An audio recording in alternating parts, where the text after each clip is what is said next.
cette semaine. Avez-vous pensé à faire vacciner votre tout-petit avant la rentrée scolaire? Les tiques dans la Naudière sont de plus en plus présentes. Et finalement, c'était le dévoilement de la chaise des générations la semaine dernière à l'Hôtel de Ville de Saint-Gabriel. Bonjour à vous, ici Danny Bérubé. Bienvenue à vos actualités régionales.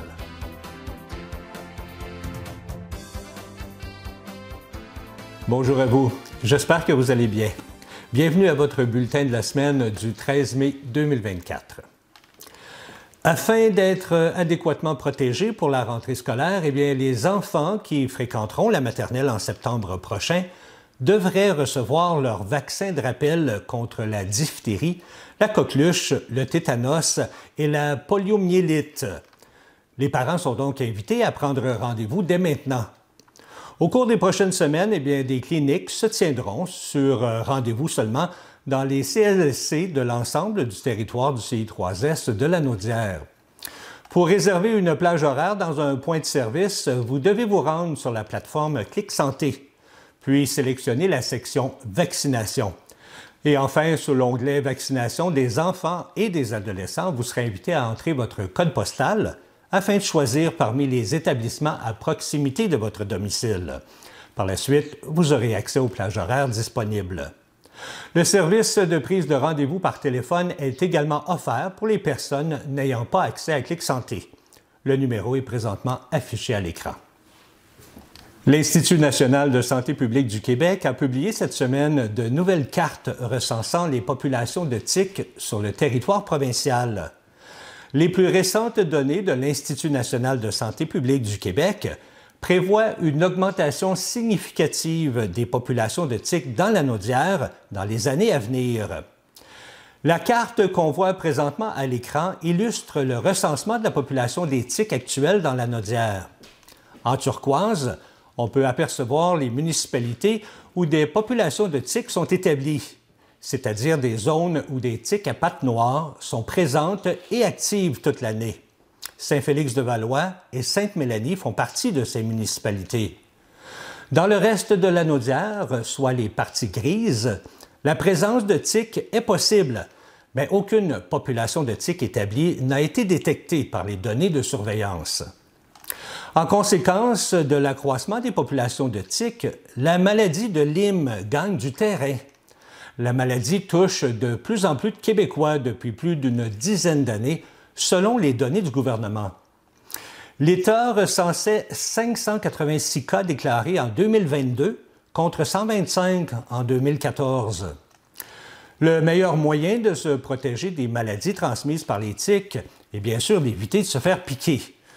Et afin d'éviter les piqûres de tiques, lorsque vous pratiquez des activités, soit en forêt, dans les boisés, dans les hautes herbes ou dans les parcs, on vous suggère fortement de porter des vêtements longs et de couleur claire.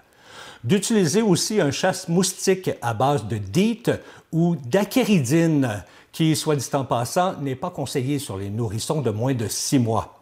On vous suggère également de privilégier la marche dans les sentiers, et de bien entretenir la végétation autour de votre maison, particulièrement près des aires de jeu des enfants. On vous informe aussi qu'une chaire de recherche sur la maladie de Lyme a vu le jour la semaine dernière à l'Université de Sherbrooke. L'objectif est entre autres de diagnostiquer plus rapidement la maladie. La semaine dernière, à l'Hôtel de Ville de Saint-Gabriel avait lieu le dévoilement de la chaise des générations. Cette chaise qui a été spécialement décorée en classe par des jeunes de Brandon et qui est accompagnée de messages et de dessins a pour but de rappeler aux élus que les décisions prises aujourd'hui auront des conséquences sur l'avenir des enfants. On regarde ensemble ce dévoilement présenté par Mme Odette Sarrazin, membre du CA Saint-Gabriel, une collectivité. Bienvenue aux élèves de la classe 303 de l'école primaire L'Envolée, accompagnés de leur enseignante Marie-Pierre Deschênes, aux parents, aux citoyens de la région et à Monsieur le directeur adjoint, Monsieur Pierre Audet. Saint-Pierre Audet. Je l'ai déjà vu écrire. Excusez-moi. Bon, M. Saint-Pierre-Audet. Puis merci au conseil municipal de nous accueillir ce soir. Ça me fait plaisir.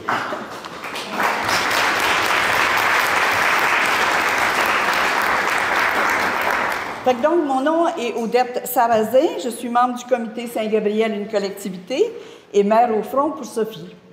Fait que donc, ce projet a été initié par M. Bruno Marchand, le maire de Québec. Il a été promu par les maires au front. Les maires au front ont élaboré un guide pour faciliter la réalisation de ce projet. Le comité citoyen Saint-Gabriel, une collectivité, s'est inspiré de cette démarche pour demander à la ville de Saint-Gabriel d'accueillir une chaise décorée par les élèves de l'école primaire Les Grands Vents. Madame Deschaines et Ville de Saint-Gabriel ont accepté le défi. Mais qu'est-ce qu'une chaise des générations? La chaise des générations est un symbole invitant les élus à prendre des décisions en pensant aux attentes des générations à venir à l'égard de l'urgence climatique. J'invite donc Madame Deschaines et ses élèves à nous présenter la chaise des générations. Donc, comme Mme Sarrazin m'a proposé de participer au projet de la chaise des générations, avant même la fin de ces explications, je vais dire oui. Ce même volontariat, je l'ai retrouvé chez les élèves. Pourquoi? Parce que ce sont des enfants, tout simplement. Les enfants sont spontanément prêts à relever des défis et à aider leurs prochains. C'est tout à l'honneur de Ville Saint-Gabriel de les mettre en lumière et de leur permettre de briller. Une ville, quelle qu'elle soit, ne peut pas se passer de sa plus grande richesse, c'est-à-dire ses enfants.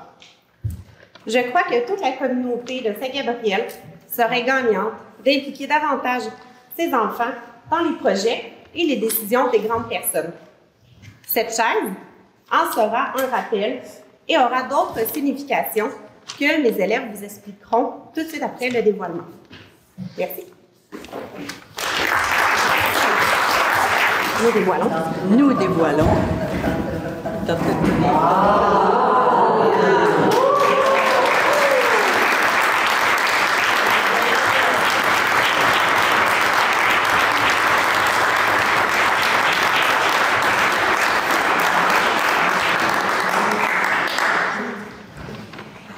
La chaise est colorée et belle comme la nature avec ses 4 éléments. Orange pour le feu, Vert pour la terre, bleu foncé pour l'eau et bleu fort pour l'homme. Les cordages du chaise décorés de fleurs et de plantes montrent qu'il est important que les adultes et les enfants de Saint-Gabriel soient tissés serrés si on veut que quelque chose de magnifique pousse. Les morceaux de casse-tête représentent que tout le monde, petit et grand, fait partie du puzzle. Les pièces de casse-tête rappellent aussi l'enfance, la créativité et l'intelligence collective. Les mots écrits sur les morceaux de casse-tête et un rappel que nous aussi, les enfants, nous avons notre mot à dire.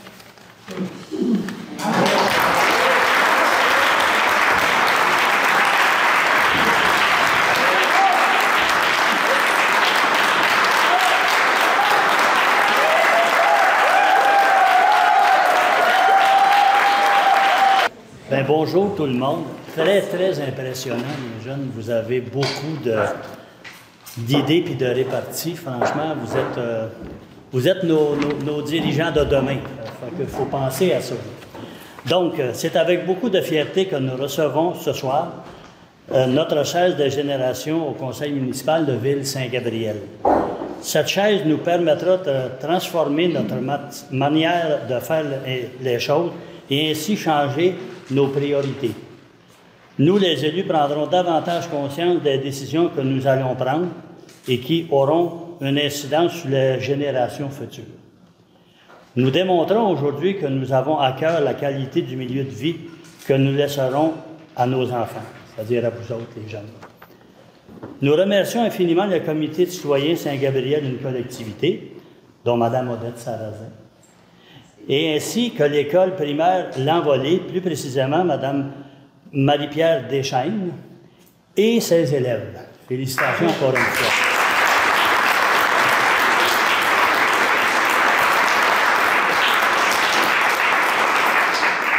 avec leur précieuse collaboration, la Ville de Saint-Gabriel fait un pas de plus vers une vision et une approche inclusive. Et aussi, je voudrais rajouter ici, avec mon conseiller, M. Christian Paquin-Coutu, je t'invite à venir me rejoindre, on a un peu, vous autres les jeunes, vous êtes tellement dynamiques, Christian va vous en dire les grandes lignes. Alors, merci, M. le maire. Donc, vous êtes extraordinaire, vous êtes superbe, c'est bon de vous voir. Moi, j'avais votre âge à peu près, et à cette époque-là, mon père était assis là, parce que c'était mon père qui était conseiller municipal avec Gaétan à l'époque, des années 90. Un petit peu plus jeune. Et on voyait une petite affaire. Et je venais voir les séances de conseil de temps en temps, puis je trouvais ça inspirant, puis je me disais, ah, un jour, peut-être ce sera moi. Bien, un jour, peut-être ce sera vous qui allez être là, devant une salle remplie, à écouter les enfants de demain. Mais peut-être que cette journée-là va arriver un peu plus vite. Parce que là, vous nous arrivez avec de l'espoir, avec une vision d'avenir, mais cette vision d'avenir-là, on veut l'entendre bientôt. Donc, on va vous donner un devoir. Le devoir, vous allez l'avoir, pas tout de suite, parce que là, c'est la fin de l'année scolaire, puis il faudrait courir un petit peu, en septembre prochain. Donc, les élus, on s'en est jasé un peu, puis on a l'intention de donner un budget pour et par les enfants. Donc, un petit montant qui va être pour un projet que vous allez devoir nous proposer. Donc, on va travailler les grandes lignes pour vous arriver avec un projet, en fait, une ligne directrice, mais après ça, c'est carte blanche que vous allez avoir pour dépenser quelque chose, nous proposer quelque chose pour l'avenir de Ville-Saint-Gabriel. Parce que c'est vous autres, l'avenir de Ville-Saint-Gabriel. Alors, voilà, c'est ce qu'on voulait vous annoncer. Une petite proposition qui s'en vient pour l'automne prochain. Un peu de travail pour vous autres. Voilà, des devoirs. C'est ça, Donc, nous espérons que ce geste posé aujourd'hui par nos jeunes les motive à continuer à exprimer leurs préoccupations et à venir s'adresser aux membres du conseil municipal. Mais je pense que vous allez devoir revenir. Pour les élus, nous espérons que la protection du vivant soit au cœur de toutes vos décisions et de vos actions. Que vos décisions soient inspirées des enfants, qu'elles participent au bien-être des citoyens et citoyennes et qu'elles se prennent dans la joie. Eh bien, autre bonne nouvelle pour les enfants, Opération Enfants Soleil soutiendra la réalisation de plus de 130 projets qui auront un impact important sur le parcours de soins des enfants partout au Québec. Dans la région, ce sont 5 établissements qui bénéficieront d'une aide de 45 000 $ afin de réaliser des projets essentiels pour les soins apportés aux enfants. L'un des établissements est le Centre hospitalier de la Naudière, qui acquérera un moniteur cardiaque avec saturomètre. Celui-ci donnera une lecture juste et adaptée à la clientèle néonatale et pédiatrique, un appareil crucial pour la région. L'hôpital Pierre-Le-Gardeur recevra pour sa part 12 000 $ pour 3 tire-laits électriques afin de faciliter l'allaitement maternel en néonatologie et en natalité. De son côté, les CLSC de Saint-Donat-de-Radun auront 10 000 $ pour financer 2 tables d'examen pédiatriques avec balance intégrée. Leur acquisition permettra d'offrir de meilleurs soins de proximité aux jeunes enfants. Et finalement, 900 $ seront offerts aux maisons des jeunes de Berthier et de Saint-Barthélemy pour l'achat de 2 planches à pagaie afin de faire bouger les jeunes. Ce financement est possible grâce au Fonds Sport et Santé durable d'Opération Enfants Soleil qui vise à promouvoir et à soutenir les saines habitudes de vie chez les enfants. La Société de protection des forêts contre le feu, la SOPFEU, a donné le coup d'envoi à la plus importante campagne de sensibilisation en matière de prévention des feux de forêt jamais réalisée au Québec. Sous le thème « Évitons les feux évitables », eh bien, le message télévisuel, que vous avez probablement déjà vu, met en scène 4 citoyens qui, tour à tour, réalisent qu'ils ont causé des incendies de forêt et qui vivent avec un sentiment de culpabilité. Parce que causer un feu de forêt, eh bien, ça laisse des cendres sur les mains. Ça, c'est l'image forte qu'on veut porter pour cette publicité afin d'éveiller les consciences sur les conséquences des incendies de forêt.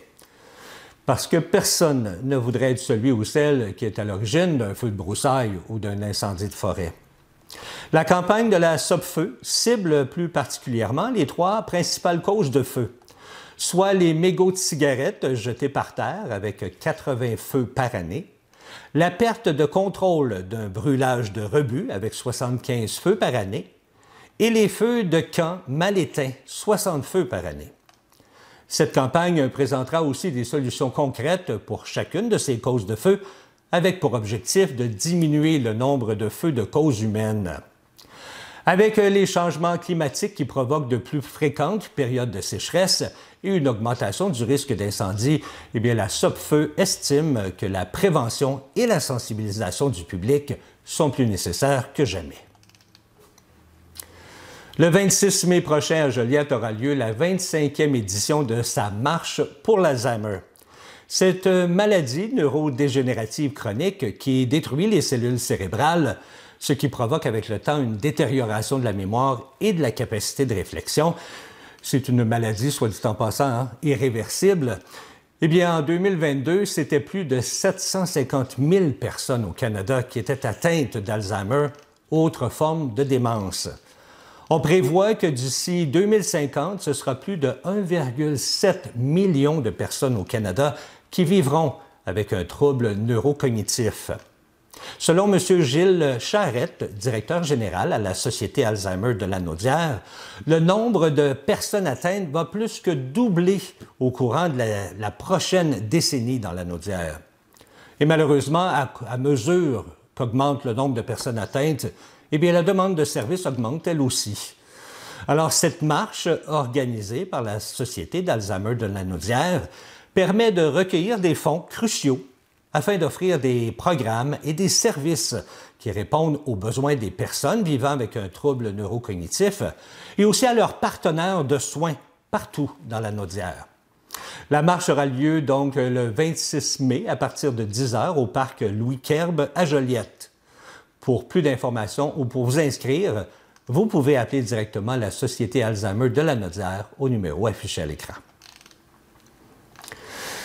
Maintenant que nous avons fait le tour des municipalités pour rencontrer les maires et mairesses, eh bien, la tournée des municipalités se poursuit, mais cette fois-ci pour vous faire découvrir différents organismes ou entreprises de Lanaudière. Et la semaine dernière, bien, nous sommes arrêtés à Mandeville pour en apprendre un peu plus sur l'organisme Aux Trouvailles de Mandeville. Cette semaine, j'avais le goût de vous faire découvrir un organisme à but non lucratif qui a comme mission de briser l'isolement. Alors, je me trouve à Mandeville, aux Trouvailles de Mandeville, avec Mme Isabelle Campion. Bonjour. Bonjour, Dany. Mme Campion, expliquez-nous ce que c'est cet organisme exactement. Qu'est-ce qu'on veut dire par briser l'isolement? Bien, briser l'isolement, c'est que des gens qui sont seuls, qui ont besoin de se retrouver avec d'autres personnes. Il y a beaucoup de gens à faible revenu. Puis le fait d'être seul, bien, ça n'aide pas à sortir de la pauvreté. Effectivement. Il y a beaucoup de gens qui ont besoin de contact avec d'autres. Puis nous, par l'intermédiaire de toutes nos activités, bien, c'est ce qu'on fait ici. On brise l'isolement, on aide aussi à la pauvreté. Exactement. Parce qu'on a plusieurs services ici qu'on peut offrir au Trouvailles de Mandeville. Quels sont ces services exactement? Bien, déjà, on est ouvert 7 jours par semaine. On a un magasin sur deux planchers. On a le rez-de-chaussée et le sous-sol. On a des dîners communautaires qui sont 2 journées par semaine. On a également des cafés et des collations qu'on offre gratuitement. L'année passée, on a offert 8500 cafés été gratuitement aux gens qui sont venus ici. Okay. On a des activités comme du tricot, des cuisines collectives, des cuisines à thème. On offre des ateliers d'art. Quand on parle de dîner communautaire, c'est les gens qui viennent manger comme un restaurant ici. OK. Fait que donc, ça, c'est les mardis, mercredis. C'est les mercredis, jeudi. Est-ce que c'est dispendieux? Il y a un prix, j'imagine? C'est 5 $. Il faut être membre. Sinon, ça coûte 7 $. Mais tout le monde devient membre parce que ça vaut la peine. Donc, on a une entrée. Okay. On a un repas principal et le dessert. Thé, café. Puis vous parlez aussi qu'il y a des activités, dont le tricot et justement la nourriture, donc on fait de la bouffe ici. Oui. Ces ateliers-là, est-ce que c'est gratuit ou on paye pour ça? Bon, il y en a qui sont gratuits, mais il y a certains coûts, des fois, tout dépend. Si une personne est à faible revenu, on va l'offrir, on va payer pour cette personne-là. Okay. Donc, il n'y aura pas de coût. Puis sinon, c'est minime. Là. Ça peut coûter 5 $ pour l'atelier, apprendre, partir avec une belle recette, puis avoir du bon temps aussi entre participants. Effectivement, parce que c'est ça le but, c'est de se retrouver avec plusieurs personnes puis de pouvoir échanger ensemble. Échanger, c'est une très belle chose. Là, on se trouve présentement dans la section des livres, si on peut dire. Exactement. C'est la bibliothèque ici. Oui. À part lire, on peut faire autre chose ici, là. Oui, on peut faire du casse-tête. Il y en a plusieurs qui viennent faire du casse-tête tous les jours. Ils viennent prendre un café, puis quand le casse-tête est fini, ils s'en choisissent un autre, puis c'est reparti pour un autre. Puis ça permet d'échanger avec d'autres personnes, parler ensemble. Puis... OK. Puis les livres, est-ce que c'est pour emprunter, c'est pour vendre? C'est pour vendre, mais quelqu'un ici, c'est un milieu de vie. Il pourrait s'installer sur le canapé puis dire, bon, ben tiens, je vais lire un livre. Puis on a aussi à donner dans l'entrée. OK. Quand on en a trop, ben, on fait une sélection, on en met à donner. Puis sinon, c'est les prix des livres, c'est vraiment pas cher. Ça part de 25 sous à 2 $ maximum. OK. Puis comme on disait, il y a un magasin, on va faire le tour du magasin un petit peu plus tard, mais tous ces articles-là qui sont en magasin, les livres qui sont là, c'est les gens qui vous apportent ça? C'est des dons. C'est des dons? On a des boîtes de dons à l'extérieur, les gens viennent nous les déposer ou lorsqu'on est ouvert, ils peuvent les rentrer à l'intérieur pour nous les donner. Fait que il y a beaucoup de dons. On a eu, l'année passée, 127 tonnes de dons. Et ça, c'est ouvert 7 jours sur 7 si les gens veulent venir porter des dons? Oui, exactement. Ouais. Puis vous parliez tout à l'heure que le prix est vraiment pas dispendieux. Là. Mettons, c'est 5 $ pour venir dîner. Oui. J'imagine que ça coûte plus que ça pour faire ces repas-là. Est-ce que vous avez des subventions à quelque part? Oui. Donc, on reçoit des subventions, le PSA. On a Centraide, la municipalité, les députés, mais on fait beaucoup aussi d'autofinancement par la vente. On peut autofinancer tous ces services-là. OK. Il y a combien de personnes qui travaillent ici? 5 personnes à temps partiel, 2 personnes à temps plein. OK. Parce qu'on est quand même ouvert 7 jours, fait que ça prend des gens qui s'en occupent. Et puis, on a 27 bénévoles. Il y en a qui vont venir chaque semaine. Et il y a des gens aussi qui vont venir de façon de temps en temps, quand on a des besoins spécifiques à ce moment-là. Puis il y avait un autre endroit aussi, une autre section, si on peut dire. Vous offrez à manger aux personnes dans le besoin ici. Oui, là. on a le dépannage alimentaire. Donc, chaque semaine, c'est le mardi, les gens de Mandeville qui sont à faible revenu, ils vont pouvoir bénéficier de ce service-là. C'est totalement gratuit. On demande juste que la personne soit membre pour l'année. OK. Vous avez plusieurs familles ou plusieurs personnes? On a 45 ménages. Wow. On a beaucoup de personnes seules parce qu'aujourd'hui, c'est difficile de se loger. Quand on est seul pour assumer tous les coûts aussi, c'est dispendieux, fait que le besoin est là. Puis aussi, j'imagine, beaucoup de personnes âgées. Oui, il y a beaucoup de personnes âgées et des personnes malades. Effectivement. Mais on va faire le tour parce que je sais que vous avez un magasin aussi. Oui. On va faire le tour juste pour montrer à nos téléspectateurs qu'est-ce que ça a l'air le magasin. Parfait. Puis on va continuer dans les différentes sections. Parfait. On y va. Oui. Isabelle, qu'est-ce qu'on retrouve ici sur le premier plancher?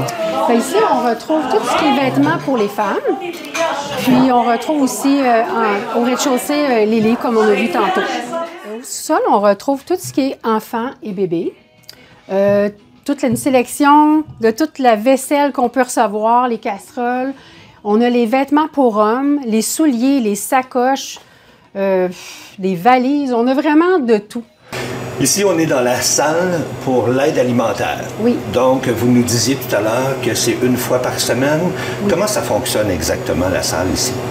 Bien, en fait, le matin, on a un chauffeur qui va à Moisson-la-Naudière. OK. Il revient avec les denrées qui sont triées par 2 employés et des bénévoles.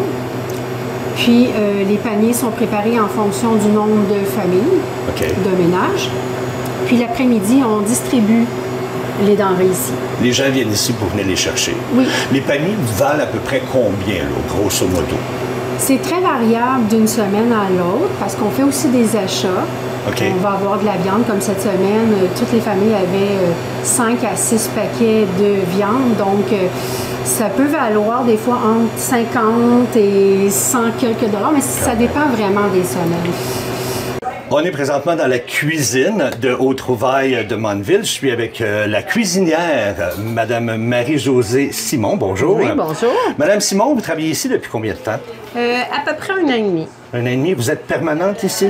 Oui, je travaille 4 jours par semaine. Je prépare le repas pour toutes les personnes qui viennent manger. En général, il y a à peu près entre 30 et 36 personnes qui viennent manger. Quand même, à toutes les semaines, à tous les jours. À tous les jours. Ben, à tous les jours, mercredi, jeudi.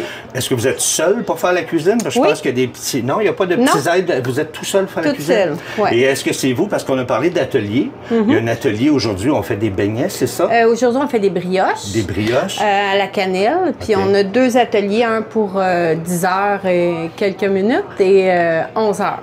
Est-ce que c'est vous qui faisiez ces ateliers-là? Oui, c'est moi qui fais les ateliers avec les personnes. Je leur montre comment confectionner les brioches. Puis par la suite, bien, ils vont pouvoir en faire à la maison pour leur famille. Puis, Fait que là, on regarde l'heure, c'est à veille de commencer. Oui, c'est à veille de commencer. Fait que merci beaucoup pour votre temps. On Ça vous me fait laisse aller plaisir. parce qu'il y a beaucoup de préparation à Je faire. vais vous en donner une tantôt. Oh, j'espère que oui.